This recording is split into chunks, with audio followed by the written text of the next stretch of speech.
Alors moi, je ne sais pas si je vais être infatuateur, mais bah, on peut quand même s'exprimer. Ouais.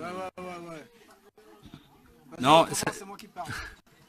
non, simplement parce il a cité une étude. Alors je voulais lui dire que lorsqu'on cite une étude, il faut essayer d'être objectif, c'est-à-dire qu'il ne faut pas citer que les éléments qui nous intéressent et pas citer les autres.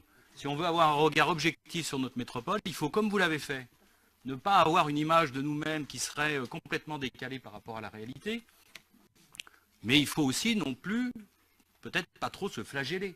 Et donc il faut regarder les points positifs et les points négatifs. Alors moi je vais vous citer, parce que vous avez cité les négatifs, moi je vais vous citer des positifs par exemple. 70% des visiteurs qui viennent sur Grenoble disent que ce qui se dit sur Grenoble est positif. 36% estiment que c'est dynamisant. 93% des étudiants estiment que c'est une ville où il fait bon étudier.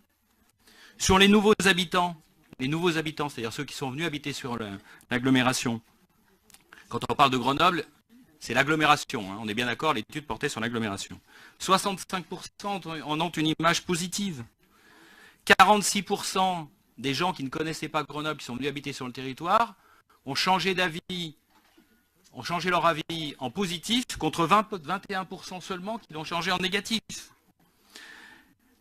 Voilà, je pourrais citer des tas d'autres chiffres. 65% des étudiants recommandent Grenoble. Je vais citer aussi deux autres chiffres qui sont particulièrement importants dans cette enquête, puisqu'on demandait à la fin aux chefs d'entreprise, notamment, puisque vous avez parlé des chefs d'entreprise, s'ils étaient prêts à s'impliquer pour améliorer l'image de Grenoble. 43% disent y être prêts, et 25% sont même prêts à cofinancer. Donc on n'est pas là dans un territoire qui serait déserté par ces entreprises. D'ailleurs, les chefs d'entreprise, je pourrais vous citer, mais vous l'avez l'étude, donc on ne va pas refaire toute l'étude, mais les chefs d'entreprise disent aussi combien ils estiment que leur entreprise concourt à l'image de la métropole.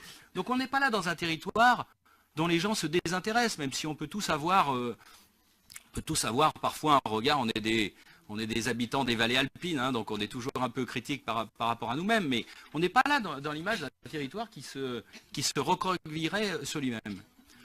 Dernier point qui me semble important, on était avec quelques élus, dans le cadre, vous avez parlé du projet de territoire, on était avec quelques élus, on a fait un voyage d'études à Annecy. Donc on avait le matin une rencontre avec les élus, qui était d'ailleurs intéressante, et l'après-midi on avait une rencontre avec les acteurs économiques. À la fois du cluster montagne, et à la fois des acteurs de la French Tech. Alors vous me direz, c'est la French Tech, etc. Peut-être, mais je peux vous dire que, autant on était ressorti le matin avec un sentiment un petit peu mitigé, autant l'après-midi, ils nous ont parlé de tout le potentiel qu'avait la métropole grenobloise. Voilà. Donc, le potentiel, oui, mais le potentiel, c'est de ça dont nous parlons. Alors après, est-ce que le potentiel est bien ou pas bien mobilisé? Là, on va rentrer dans des débats, chacun peut avoir son avis. Mais dire que c'est un territoire en déclin, je crois qu'il y a quand même un écart avec ce qui est ressenti par la réalité des gens.